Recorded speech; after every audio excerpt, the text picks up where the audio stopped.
بسم اللہ الرحمن الرحیم اللہم صلی علی سیدنا و مولانا محمد وعلی آل سیدنا و مولانا محمد وبارک وسلم۔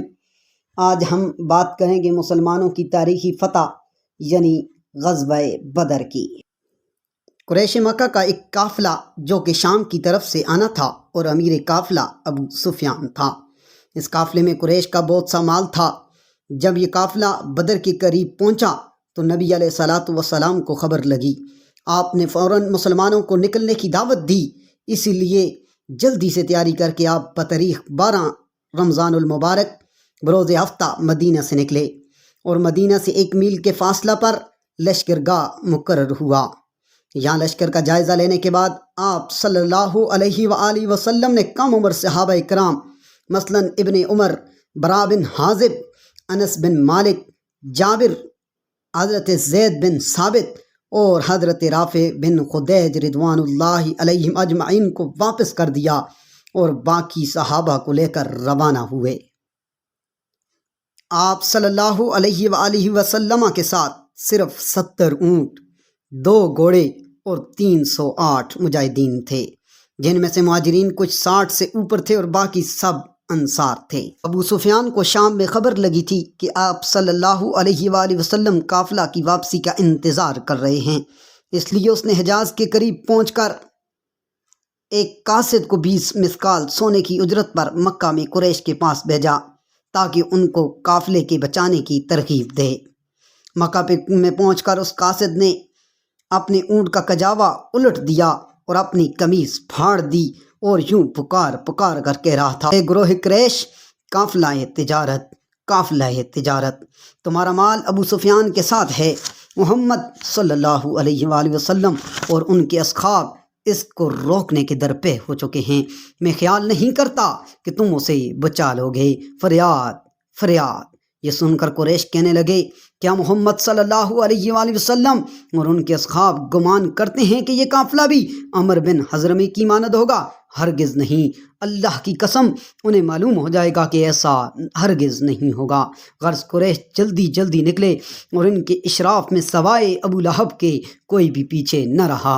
ادھر ابو سفیان نے اپنے قافلے کے اونٹوں کے منہ پھیر دیے اور بدر کو بائیں ہاتھ چھوڑ کر ساحل سمندر کے ساتھ ساتھ مکہ کو روانہ ہوا۔ جب وہ قافلے کو محل خطر سے بچا لے گیا تو اس نے قیس بن عمرو القیس کے ہاتھ قریش کو پیغام بھیجا کہ میں نے قافلے کو بچا لیا ہے، لہٰذا تم واپس چلے جاؤ۔ یہ قاصد قریش سے ملا اور انہیں ابو سفیان کا پیغام پہنچایا۔ قریش نے واپس ہونے کا ارادہ کیا مگر ابو جہل بولا کہ ہم بدر سے ہرگز واپس نہ ہوں گے، وہاں 3 دن ٹھہریں گے، اونٹ ذبح کریں گے اور کھائیں گے، شراب پئیں گے اور راگ سنیں گے۔ اس طرح قبائل عرب کے اطراف میں ہماری عظمت و شوکت کا آوازہ پھیل جائے گا اور وہ ہمیشہ ہم سے ڈرتے رہیں گے۔ پس ابو جہل کی رائے پر عمل کیا گیا۔ ادھر مقام صفرا کے نزدیک وادی زفران میں حضور علیہ السلام کی خدمت اقدس میں حضرت جبرائیل علیہ السلام 2 جماعتوں میں سے ایک کا وعدہ لائے، جس کا ذکر قرآن مجید کی سورہ انفال میں موجود ہے۔ چنانچہ حضور نبی کریم صلی اللہ علیہ وآلہ وسلم نے جھنڈے تیار کیے۔ سب سے بڑا جھنڈا مہاجرین کا تھا جو حضرت مصعب بن عمیر کے ہاتھ میں تھا، اور قبیلہ خزرج کا جھنڈا حضرت خباب بن المنذر کے پاس تھا، اور قبیلہ اوس کا جھنڈا حضرت سعد بن معاذ نے اٹھایا ہوا تھا۔ مشرکین کے ساتھ بھی 3 جھنڈے تھے، ایک ابو عزیر بن عمیر، دوسرا نضر بن حارث اور تیسرا طلحہ بن ابی طلحہ کے ہاتھ میں تھا۔ حضور نبی کریم صلی اللہ علیہ وآلہ وسلم 17 رمضان المبارک جمعہ کی رات کو بدر میں قریب کے میدان میں اترے اور قریش دوسری طرف اترے۔ حضور علیہ السلام نے حضرت علی، حضرت زبیر، حضرت سعد بن ابی وقاص کو مشرکین کا حال دریافت کرنے کے لیے بھیجا۔ وہ قریش کے 2 غلام پکڑ لائے۔ اس وقت حضور علیہ السلام نماز پڑھ رہے تھے۔ صحابہ کرام رضوان اللہ علیہم اجمعین نے ان غلاموں سے پوچھا، کیا تم ابو سفیان کے ساتھی ہو؟ انہوں نے جواب دیا کہ ہم قریش کے پانی پلانے والے ہیں، قریش نے ہمیں پانی پلانے کے لیے بھیجا ہے۔ اس پر صحابہ کرام نے انہیں مارا۔ جب وہ درد سے بے چین ہو گئے تو کہنے لگے کہ ہاں، ہم ابو سفیان کے ساتھی ہیں۔ اتنے میں آپ صلی اللہ علیہ وآلہ وسلم نماز سے فارغ ہوئے۔ آپ نے اپنے صحابہ سے فرمایا، جب یہ تم سے سچ بولے تم نے ان کو مارا، اور جب تم سے جھوٹ بولے تو ان کو چھوڑ دیا۔ اللہ کی قسم انہوں نے سچ کہا، وہ قریش کے ساتھ ہیں۔ پھر آپ علیہ الصلوۃ والسلام نے ان غلاموں سے قریش کا حال دریافت کیا۔ آپ نے دریافت فرمایا کہ قریش تعداد میں کتنے ہیں؟ وہ بولے کہ ہمیں معلوم نہیں۔ پھر آپ نے پوچھا کہ وہ روزانہ کتنے اونٹ ذبح کرتے ہیں؟ انہوں نے جواب دیا، ایک دن 10 اور ایک دن 9۔ آپ نے فرمایا کہ وہ 1000 اور 900 کے درمیان ہیں۔ واقع میں وہ 950 تھے اور ان کے پاس 100 گھوڑے تھے۔ پھر آپ نے پوچھا، سرداران قریش میں سے کون کون آئے ہیں؟ وہ بولے، عتبہ بن ربیعہ، شیبہ بن ربیعہ، ابو جہل بن اشام، ابو البختری بن اشام، حکیم بن حزام، نوفل بن حویلد، حارث بن عامر بن نوفل۔ یہ سن کر آپ صلی اللہ علیہ وآلہ وسلم نے اپنے اصحاب سے فرمایا، لو، مکہ نے اپنے جگر پارے تمہاری طرف بھیج دیے ہیں۔ پس آپ صلی اللہ علیہ وآلہ وسلم جلدی کوچ کر کے کنویں کی طرف آئے، اور جو کنواں بدر کے سب سے قریب تھا اس پر اترے۔ حضرت حباب بن منذر نے عرض کی، یا رسول اللہ صلی اللہ علیہ وآلہ وسلم، جہاں آپ ہیں وہ اچھی جگہ نہیں، آپ ہمیں اس کنویں پر لے چلیں جو قریش کے سب سے نزدیک ہو۔ میں بدر سے اور اس کے کنویں سے واقف ہوں۔ وہاں ایک میٹھے پانی کا کنواں ہے جس کا پانی ختم نہیں ہوتا۔ ہم اس پر ایک حوض بنا لیں گے، اس میں سے پئیں گے اور جنگ کریں گے، اور باقی کنووں کو بند کر دیں گے تاکہ کفار کو پانی نہ ملے۔ حضرت جبرائیل علیہ السلام حضور کی خدمت میں حاضر ہوئے اور عرض کیا کہ حباب کی رائے درست ہے۔ جہاں مسلمان اترے ہوئے تھے وہ نرم ریتیلی زمین تھی جس میں آدمیوں کے پاؤں اور چپائیوں کے کھر اور سم دھنستے تھے۔ جہاں کفار ٹھہرے ہوئے تھے انہوں نے وہاں کنویں کھود لیے تھے اور پانی جمع کر لیا تھا۔ مسلمانوں میں سے بعض کو غسل جنابت اور بعض کو وضو کی حاجت تھی اور پیاسے تھے، پانی نہ ملتا تھا۔ پس شیطان نے ان کے دلوں میں یہ وسوسہ ڈالا کہ تمہارا گمان ہے کہ ہم حق پر ہیں، پیغمبر ہمارے درمیان ہیں اور ہم اللہ کے پیارے ہیں، حالانکہ مشرکین پانی پر قابض ہیں۔ پھر تمہیں کس طرح امید ہو سکتی ہے کہ تم ان پر غالب آ جاؤ گے؟ ایسی حالت میں اللہ تعالیٰ نے ان پر نیند طاری کر دی، جس کا ذکر سورہ انفال میں ہے، جس سے ان کا رنج دور ہو گیا، اور بارش برسا دیا جس سے انہوں نے پیا، غسل کیا، اپنے چپائیوں کو پلایا اور مشکیں بھر لیں، اور ریت سخت ہو گئی جس پر چلنا آسان ہو گیا، اور کفار کی زمین کیچڑ ہو گئی جس پر چلنا دشوار ہو گیا۔ اس طرح وسوسہ شیطانی جاتا رہا اور اطمینان حاصل ہو گیا۔ غرض حضور نبی کریم صلی اللہ علیہ وآلہ وسلم اور آپ کے اصحاب وہاں سے چل کر کفار سے پہلے آب بدر پر پہنچ گئے اور قریش کے سب سے قریب کنویں پر اترے اور اس پر حوض بنا کر پانی بھر لیا اور دوسرے کنووں کو بند کر دیا۔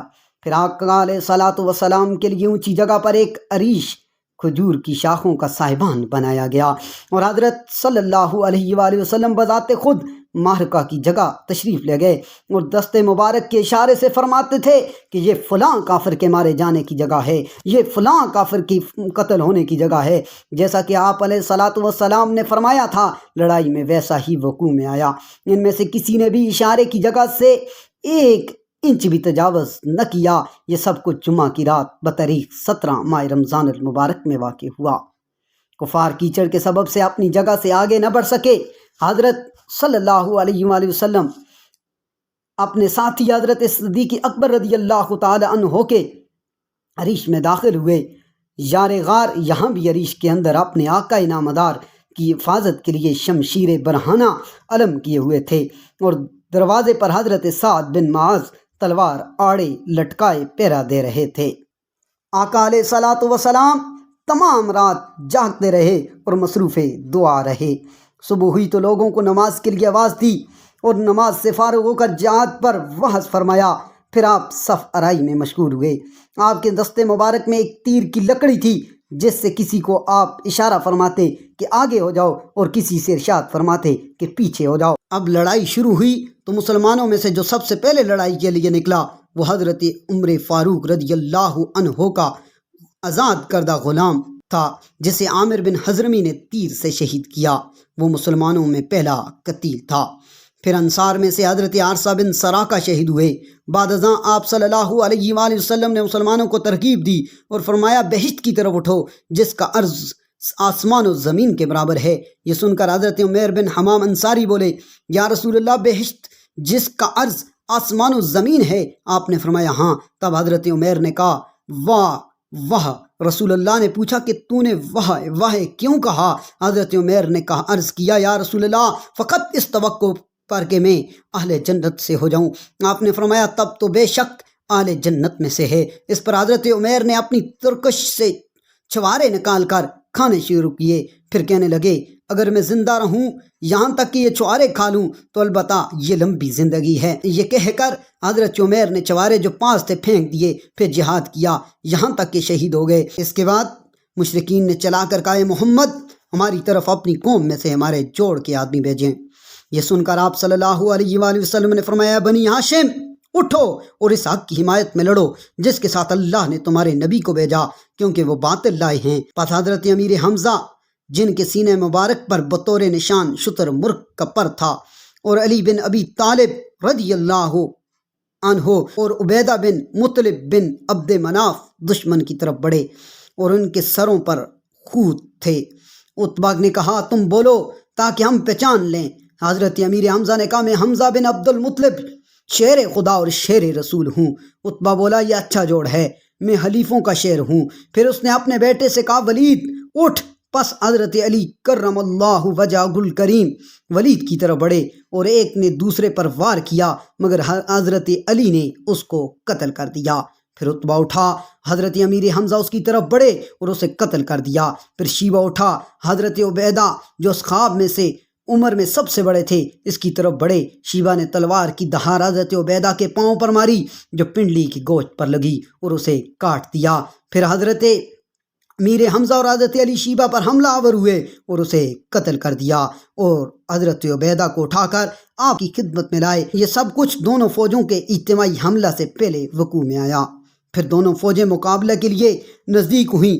آپ صلی اللہ علیہ وآلہ وسلم نے مسلمانوں کو تاکید فرمائی کہ میرے حکم کے بغیر حملہ نہ کرو، اگر دشمن تمہیں آ گرے تو نیزوں سے اسے دور رکھو۔ اہل اسلام نے جب جنگ سے چارہ نہ دیکھا تو اپنی تعداد کی کمی اور دشمن کی کثرت دیکھ کر خدا سے دعا کرنے لگے۔ حضرت صلی اللہ علیہ وآلہ وسلم بھی صفیں درست کرنے کے بعد عریش میں تشریف لے آئے۔ عریش میں بجس یار غار آپ کے ساتھ کوئی نہ تھا۔ اس وقت حضور علیہ الصلوۃ والسلام نے قبلہ رو ہو کر یوں دعا فرمائی یا اللہ تو نے مجھ سے جو وعدہ کیا ہے اسے پورا کر، یا اللہ تو نے مجھ سے جو وعدہ کیا ہے اسے پورا کر، تو نے جو کچھ مجھ سے وعدہ کیا ہے وہ عطا کر۔ یا اللہ اگر تو مسلمانوں کا یہ گروہ ہلاک کر دے گا تو روئے زمین پر تیری عبادت نہ کی جائے گی۔ حضور علیہ الصلوۃ والسلام نے دعا میں اتنا الہ کیا کہ چادر شانہ مبارک سے گر پڑی۔ حضرت صدیق اکبر نے چادر اٹھا کر آپ کے شانہ مبارک پر ڈال دی، پھر آپ کا دست مبارک پکڑ لیا اور عرض کیا اے اللہ کے نبی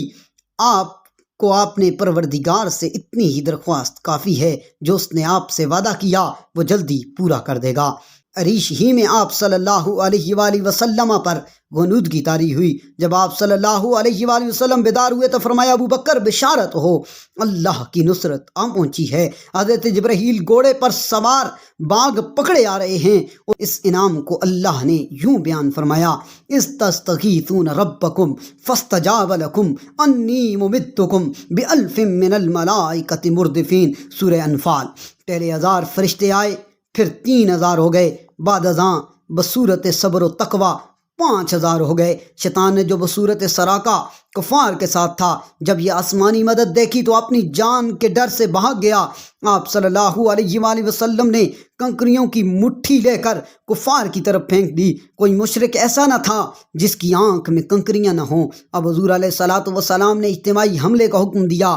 گمسان کے معرکے کے وقت اللہ تعالیٰ نے کفار کو مسلمان اپنے سے زیادہ دکھائے جس سے ان پر رعب طاری ہو گیا۔